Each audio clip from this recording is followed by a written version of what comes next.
Hello, and welcome to OST Global Solutions, Nailing Your Technical Approach, Techniques for Solution Development.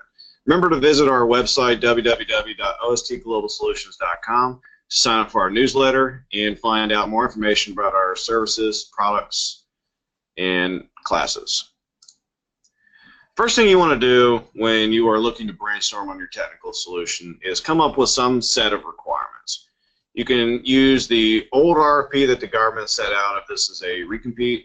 You can use the draft RFP if the government has put out one in preparation of the final to solicit comments. This is generally the best time to start your solution development. Or if you don't have any of these things, then you may need to go look at the agency's old RFP for other pursuits. So you want to focus specifically on that office and contracting officer and see how they have put out the instructions and evaluation criteria in the past. You also then want to go and combine that with a statement of work for other similar work, and we want to modify this based on our intel. So for all three of these things, based on our discussions with the customer and intelligence gathering activities, we want to change the statement of work and update it as best we can to get an accurate picture. And a lot of this is your best guess, and that's okay. The first method to do, which is the least preferred approach, but it beats boilerplate, is to interview SMEs individually. And this is when you have scarce SME resources or brainstorming in a group just isn't feasible. But this requires a proposal writer to have a solution architect's mind. You may, as a capture manager, you may want to brief your writer a little bit on the solution or your conceptual idea of what it's supposed to look like, or you may actually need to handle this portion yourself. And you're also going to benefit from solid interviewing techniques. One of the things that I do all the time, because I'm not a SME, generally on the topics that I write about, is ask the SMEs to explain things. So for them, it's easy because they've been doing it for 15, 20 years. They take that knowledge for granted. For me, I don't understand, so I need them to explain some things that they may think is elementary, which may cause some frustration. But one of the things that I tell people all the time is that if I don't understand it, chances are your government evaluators won't understand either, and that's bad for our proposal. The preferred approach is to brainstorm as a group, and the key here is to get the right subject matter experts in the room, people who know this customer, know this work, and particularly have the right attitude. Some of these brainstorm meetings may take a while, and we want people who understand the process and understand the importance of this process to get in there and really put their thinking hats on and give us some good material. But the problem really is, how do we maximize this precious time? These SMEs are expensive. They're generally billable on a project, and when they're brainstorming on a proposal, they're not billing, they're not making you money. The first thing we need to do is avoid unstructured brainstorming, which goes on for hours and really produces little proposal material in the end, which is the whole point. A lot of people will also stop coming to your brainstorm meetings if you're not producing anything and there's no real value. A lot of times when we come into a capture and we see the solution document to the date, it lacks this persuasive power.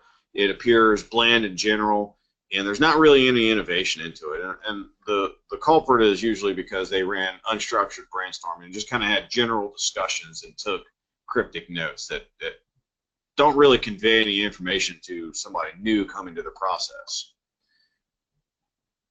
So using a facilitated brainstorming method, we want to use Post-it notes or some kind of mind mapping software, or you could do a discussion. And there's a process here that we follow, and the first thing is to warm up. You want to get everybody in the right frame of mind. One of the neat tricks that I like to use is asking the team to recall a story of brilliance. When was a time where you had a difficult problem that you had to solve and you came up with a neat way to solve it? After a couple of those stories, generally it's a great icebreaker, and after a couple of those stories, people get loosened up a little bit, and some of them are pretty funny. The next thing we want to do is get into generating a massive amount of ideas without judging. So this is not the time to edit. This is the time to write down or say anything that comes into your mind. If you have somebody that's hijacking the discussion, or you know that somebody likes to talk a lot, you may want to start off with doing a silent brainstorming, where people will write down their ideas on Post-it notes and just put them up on the wall and you can move them around into different buckets or build off of those ideas silently.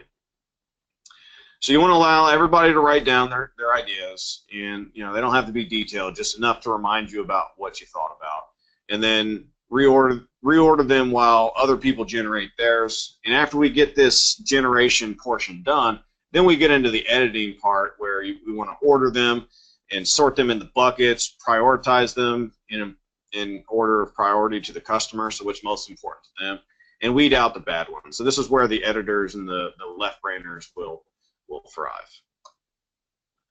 The 5 ways that we're going to structure our technical approach brainstorming, there's actually 5 different methods that we're going to cover today. And the first one is starting with a project schedule. So if you have a defined project where there's a beginning, middle, and end, we want to plan this out in as much detail as we can. We want to sequence every step that we have to go through to include the history of the system or the project, the as-is state. We need to define those things, what we're going to do over this next contract, the next project iteration, and what the to-be state is going to be. What is the successor of our project? After we map all that out, we want to go through and say, hey, what can we do in parallel? How can we achieve some time savings here? We want to develop our critical path. These are the steps that we absolutely have to take to progress the project. We want to resource load our schedule. If there's a requirement for a work breakdown structure, this is a great place to do this. And then once we have all this, we can describe it in our narrative, and it's going to speed up the writing process significantly because there's something to start with. This is not some nebulous, ill-defined thing. It's on paper. There are steps. There's process and all that. The next part, which is very similar, is starting with a flow chart. And this is where there are many steps involved, or it's a complicated process. This process on the right here is how to do polygraph examinations. And once we document it all, we have all the decision points there. We want to discover if there are any efficiencies or shortcuts, so we can apply our lean principles here and see what we can do to increase the quality or reduce time, save money, reduce risk.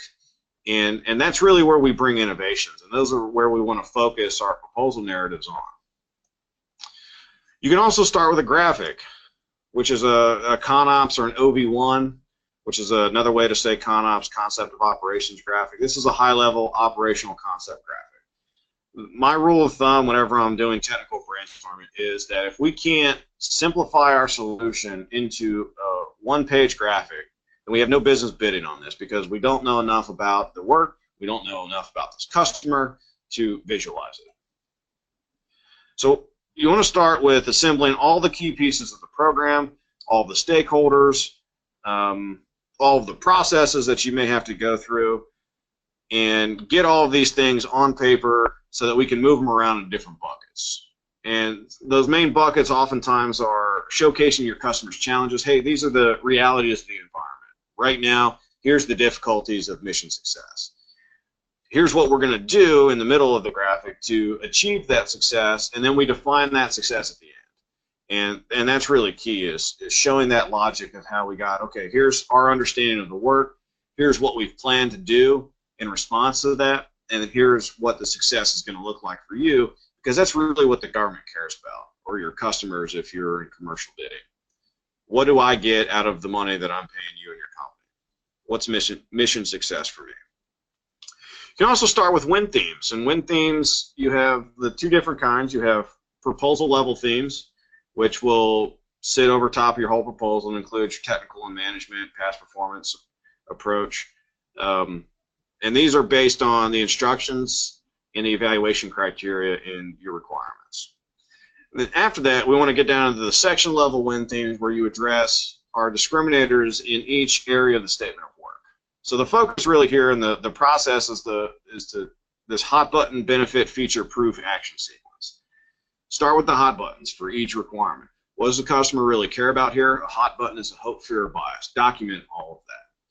And then you want to rephrase those hot buttons so that they become benefits. You want to restate them positively, and they become benefits. You want to line up all of those benefits and then add features to it. Features are elements of your solution. It's a person, it's a place, it's a thing, a methodology, maybe past performance, whatever you use to complete the work, your feature must deliver this benefit. And then you want to add points, proof points to back up those claims. And anywhere where you don't have a feature or a proof is a gap, right? So that's your gap analysis for your solution. How you go about filling those gaps is your win strategy. So this is a great place to start and kind of get the ball moving in the right direction after you've completed your customer engagement and intelligence gathering activities. The fifth way to go about developing a solution is to start with a checklist. Checklists enable disciplined decision making. They reduce tangents and save a lot of time. And they enable you to reuse past successful solutions without the pitfalls of boilerplate.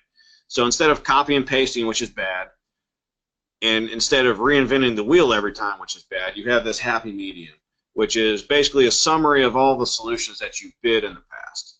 And we can start with this and say, okay, team, here's what's relevant to us. Let's go through this checklist here, this process, and figure out how we need to customize each of these solutions to these specific requirements. And I found that technical people really like it because it puts a process around something that's often random and unstructured, and you might get a lot better results with checklists. Our resources to speed up make your capture better and speed up your proposal development. You can attend our Bid and Proposal Academy. We have an upcoming advanced proposal management class where we'll go over subject matter expert interviewing and also how to deal with the different personalities that will come along and might derail your proposal. You can also take the advanced capture management course where we cover this content development checklist and go into a lot more depth about developing solutions. You can take our writing persuasive federal proposals course where we'll teach you about structured brainstorming and speed writing. So visit our website at ostglobalsolutions.com. Sign up for our newsletter to get more great videos like this and articles. And there's a lot more information about our classes and services there. Thanks for watching and hope to see you next time.